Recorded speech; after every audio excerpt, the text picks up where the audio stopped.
Halo guys, kembali lagi bersama gue Fadil dari Suka IT. Moore's Law is dead. Mungkin itu kata-kata yang sering digaungkan nih untuk menggambarkan perkembangan chip microprosesor modern saat ini. Kalian mau CPU atau GPU yang kenceng? Ya mau nggak mau, kalian harus bisa berkompromi nih dengan konsumsi daya yang tinggi. Padahal itu sudah memiliki fabrikasi yang cukup mutakhir. Ini tentu tidak terelakkan nih, karena kita sendiri sebagai konsumer tuh menuntut ya untuk chip CPU dan GPU tuh untuk semakin meningkat signifikan di setiap generasi. Karena kalau mereka tidak ada peningkatannya untuk kita excited ya, karena kan nanti produknya ya sama aja dengan produk sebelumnya gitu kan. Dengan begitu ini menjadi tantangan nih untuk chip industry untuk menghadapi obstacle tersebut. Tapi di sini sepertinya Intel dan AMD sudah memiliki solusi untuk masalah tersebut nih. Dimulai dari Intel, di sini mereka mulai memperkenalkan performance core dan efficient core sejak dirilisnya CPU Alder Lake pada tahun 2021 lalu. Dengan teknologi penggabungan dua jenis core yang memiliki beda ukuran ini, Intel tuh berhasil memiliki jumlah CPU yang core-nya sangat banyak sekali.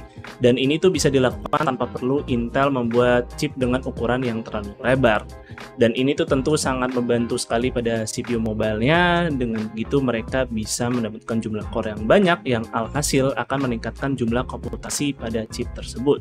Kemudian di sini AMD mencoba hal yang berbeda, mereka tidak menambah jumlah core, melainkan menaikkan jumlah cache pada CPU.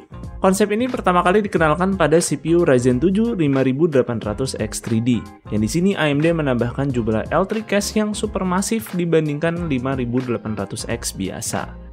Nah, dampaknya apa nih? Tentu dengan jumlah cache yang besar tersebut, CPU 5800X3D itu walau masih menggunakan arsitektur yang bisa dikatakan cukup tua dan juga menggunakan RAM DDR4, tapi bisa dikatakan CPU ini tuh masih bersaing cukup kompetitif dengan CPU Alder Lake yang malah arsitekturnya jauh lebih baru, bahkan sudah mendukung RAM DDR5. Lalu pertanyaan nih, mengapa jumlah cache itu sangat berpengaruh khususnya pada performa gaming? Mari kita berkenalan nih dengan memori hierarki, yang mana di sini memori cache itu memiliki access time yang cukup cepat kedua, dan kita nih belum bicara memori L1, L2, dan L3 cache. Dan memori cache inilah yang akan diakses oleh CPU terlebih dahulu sebelum CPU mengakses RAM. Oke nih, berbicara soal video games, komputer itu tuh akan selalu menghitung variabel-variabel random karena perilaku kita saat memainkan game kan tidak dapat ditebak ya. Jadi komputer tuh selalu akan terus mengakses data-data baru. Dengan begitu tuh komputer akan sangat mengandalkan sekali kemampuan memori. Jika CPU bisa lebih bergantung pada memori yang sangat kencang, tentu gamenya akan semakin responsif. Dengan begitu, bagaimana jika sebuah memori cache itu diperlebar ukurannya, maka CPU akan lebih bergantung pada cache tersebut sebelum dia akan mengakses RAM. Nah, hal inilah yang terjadi pada sebuah CPU 5800X3D. Walau arsitekturnya masih Zen 3, bahkan masih mendukung hanya RAM DDR4, tapi performa gamingnya malah bisa bersanding dengan cukup baik dengan CPU Intel Alder Lake yang malah sudah menggunakan arsitektur lebih baru dan juga RAM DDR5. Kemudian di sini sedikit fakta menarik aja, kalau memperbesar cache ini AMD juga terapkan pada GPU mereka lewat chip RDNA 2. Yang di sini AMD itu memperbesar L3 cache-nya juga yang mereka sebut sebagai Infinity Cache. Dengan begitu chip RDNA 2 tuh tidak terlalu bergantung oleh chip memori yang kencang, makanya mereka kan di sini nggak menggunakan GDDR6X, tapi malah tetap bisa bersaing di segmen-segmen GPU high-end. Lalu bagaimana AMD ini berhasil membawa jumlah cache yang sangat besar pada 5800X3D dan tetap mempertahankan soket A4 yang sudah terhitung cukup lama pada masa itu? Nah, semua ini tuh berhasil berkat adanya teknologi 3D stacking. Jadi extra cache ini bisa ditambahkan tanpa mengubah ukuran luas chip, sebab ditambahkannya secara vertikal. Yes, extra L3 cache ini AMD tambahkan ke atas chip Zen 3-nya. Ibarat sebuah rumah nih, jika ingin ruangan baru pada luas tanah yang sama, ya maka kita bangun rumahnya tuh ke atas, ya kayak nambah lantai 2 gitulah. Dan inilah yang disebut dengan teknologi AMD 3D Vertical Cache, atau biasa disingkat 3D V-Cache. Hanya saja teknologi ini tuh masih memiliki limitasi, setidaknya sih untuk saat ini, di mana teknologi 3D V-Cache ini membuat chip CPU Ryzen tuh tidak bisa memiliki clock speed yang terlalu tinggi, dan juga chipnya tidak bisa di-overclock. Ya semoga aja sih limitasi ini bisa menghilang atau mungkin sedikit diminimalisir ya ketika sudah mature di beberapa generasi CPU AMD ke depannya. Ya tapi walaupun ada limitasi, tetap aja sih Ryzen 7 5800X3D bisa dikatakan sih sebuah CPU yang bisa dibilang cukup sukses. Sehingga di sini AMD tidak berhenti pada 5800X3D aja, melainkan AMD terus melanjutkan teknologi 3D V-Cache ke CPU Ryzen 7 7800X3D. CPU yang udah pakai arsitektur Zen 4 terbaru dan udah menggunakan platform AM5 dengan dukungan RAM DDR5. Dan kalau kita lihat juga nih di kubu Intel, mereka tetap mempertahankan juga konsep P-Core dan E-Core pada CPU Intel Gen 14 Raptor Lake Refresh. Yang di sini kalau kita lihat di Core i7 14700K, Intel berhasil menambahkan jumlah core-nya lagi. Yang kalau dihitung nih, Core i7 sudah mendapatkan peningkatan jumlah core sebanyak 3 kali pada arsitektur yang masih bisa terbilang sama. Dengan begitu, di akhir tahun ini kita sudah disuguhkan dua teknologi CPU yang sudah melampaui Moore's Law. Tapi di sini siapa nih yang paling terbaik secara performa? Apakah itu AMD Ryzen 7 7800X3D atau Core i7 14700K?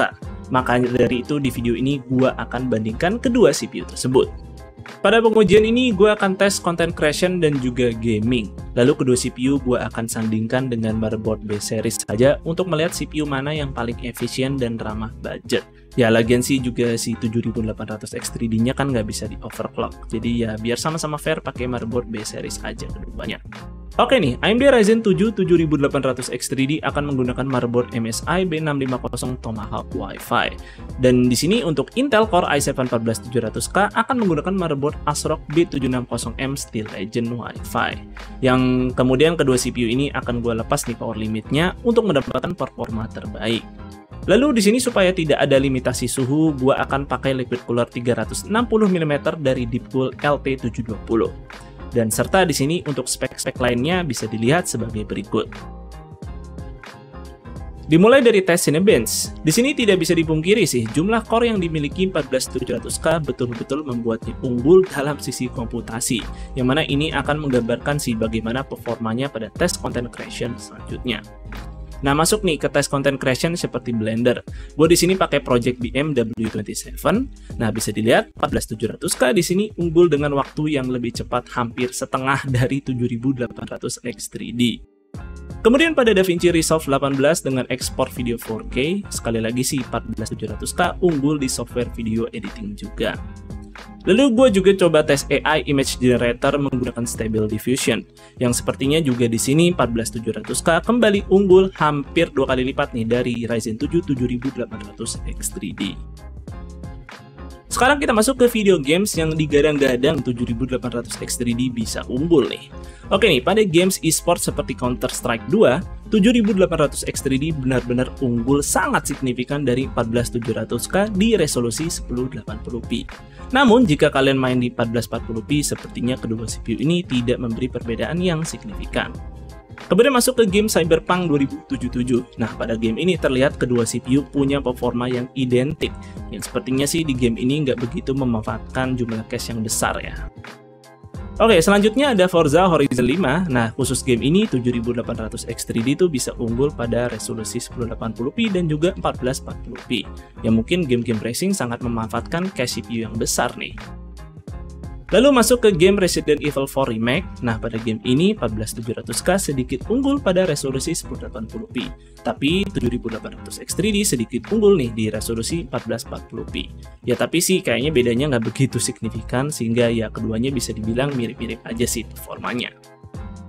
Terakhir gua tes pada games Far Cry 6. Nah, keduanya untuk average FPS sih juga sekali lagi punya performa yang mirip-mirip. Tapi nih, pada resolusi 1080p, si 7800X3D punya 1% low FPS yang lebih tinggi cukup signifikan. Sekarang kita akan lihat suhu dan konsumsi daya dari kedua CPU ini. Siapa sih yang paling efisien nih? Oke, pada saat gua tes loop 10 menit di Cinebench R23, hasilnya cukup bikin geleng-geleng kepala nih. Sebab pada kondisi full load 7800X3D hanya memakan daya 77 watt saja saat maksimum nih. Dan rata-ratanya tuh cuma 75 watt saja. Sedangkan kalau kita lihat nih di 14700K dia tuh bisa memakan sampai 330 watt saat maksimum dan rata-ratanya tuh di 288 watt. Jadi agak ketar-ketir nih VRM dari motherboard B760B2. Dan kalau kita lihat di sini malah 7800X3D terlalu overkill ya pakai motherboard B650 karena TDP-nya aja nggak nyampe 100 watt. Anyway, dari hasil ini bisa dikatakan untuk content creation tadi sih walau 7800X3D kalah telak, tapi dengan menghitung watt yang dikeluarkan si 7800X3D, malah di sini punya performance per watt yang hampir 2 kali lipat lebih unggul dari 14700K. Karena tiap 1 watt si 7800X3D itu bisa menghasilkan skor 2 kali lipat lebih tinggi. Adapun untuk suhu juga bisa dibilang 7800X3D jauh lebih adem nih ketimbang si 14700K. Karena saat gua tes si 7800X3D belum menyentuh suhu TJ Max-nya sama sekali. Padahal di sini sudah menggunakan cooler yang sama. Kemudian kalau kita lihat pada video games nih, mungkin ini akan menjadi pertimbangan besar buat kalian. Sebab 7800X3D itu konsumsi dayanya rendah banget. Malah ini lebih rendah nih dari si 7700X. Jadi kalau dibandingkan sih sama si 14700K ya bedanya bahkan bisa sampai 3 kali lipat. Yang dengan hasil ini gue jadi semakin penasaran jika 7800X3D cuma dikasih CPU cooler yang murah. Jadi kayak gimana tuh suhunya nanti? Well, di sini gue coba pasang CPU air cooler dari Cooler Master Hyper 212 Spectrum V3 yang harganya tuh cuma 200 ribuan aja. Dan hasilnya suhunya nggak beda jauh saat gue pakai liquid cooler tadi. Yang tentu sih nggak usah khawatir lagi ya kalian untuk spend beli cooler yang super mahal.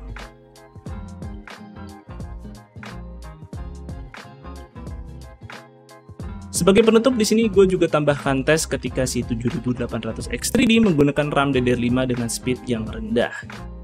Nah, di sini bisa dilihat nih pada games Counter-Strike 2, si 7800X3D hampir tidak berdampak sama sekali pada FPS-nya. Sedangkan si 14700K bisa mengalami penurunan sampai 6% jika pakai RAM DDR5 dengan speed yang rendah. Sehingga ini membenarkan teori CPU cache yang besar membuat komputer tuh lebih minim mengandalkan kemampuan RAM. Ya, bisa dikatakan sih AMD Ryzen 7 7800X3D merupakan sebuah CPU gaming yang terkencang saat ini. Sebab tuh cuman modal 8 core 16 thread aja malah bisa sikut-sikutan bahkan sampai melampaui si Core i7 14700K yang punya jumlah core jauh lebih banyak. Ya semua itu sih berkat adanya teknologi 3D V-Cache sehingga si 7800X3D memiliki jumlah cache yang sangat besar. Kemudian juga si 7800X3D itu menunjukkan performance per watt yang sangat mengesankan sekali. Sehingga nih cocok banget bagi kalian yang anti sobat PLN dan juga mungkin sangat bersahabat nih bagi kaum kere hore. Karena bisa dilihat di sini CPU-nya tuh nggak butuh-butuh banget CPU cooler yang mahal. Kalian yang bisa pasang CPU cooler 200 ribuan dan juga tidak perlu memiliki motherboard yang super elite ya. Kalian bisa mungkin pakai motherboard A620 karena di sini TDP CPU-nya aja nggak sampai 100 watt. Tapi, kalau kalian tidak peduli semua hal tersebut dan sangat mendambakan sekali sebuah raw performance, apapun rela ku bayar nih demi mendapatkan ekstra performa yang jauh lebih kencang. Tentu sah-sah aja sih beli Core i7 14700K. Karena tadi kita lihat nih, di sisi content creation, CPU ini jauh lebih kencang dibandingkan 7800X3D. Hanya aja kalian harus rela nih beli CPU cooler yang ya liquid cooler 360mm dan juga beli motherboard yang proper untuk bisa menyuplai daya setara listrik subsidi nih. Dan bagi kalian yang kepincut untuk meminang CPU-CPU ini, kebetulan banget nih di sini Ryzen 7 7800X3D itu sedang ada promo sehingga harganya tuh cuman 6,5 juta aja. Semoga sih promonya dilama-lamain nih. Kemudian untuk Core i7 14700K sih harganya ada di 7,5 juta. Dan semua harga ini gue ambil pada awal-awal Desember 2023. Dan mungkin segitu aja sih untuk videonya kali ini. Semoga videonya bermanfaat buat kalian. Jika kalian berkenan, like dan share video ini, dan jangan lupa subscribe channel Suka IT jika kalian nggak mau ketinggalan kontennya. Dan jangan lupa juga follow Suka IT di Instagram dengan nama @suka_it. Gue Fadel dari Suka IT pamit undur diri, see you on the next video.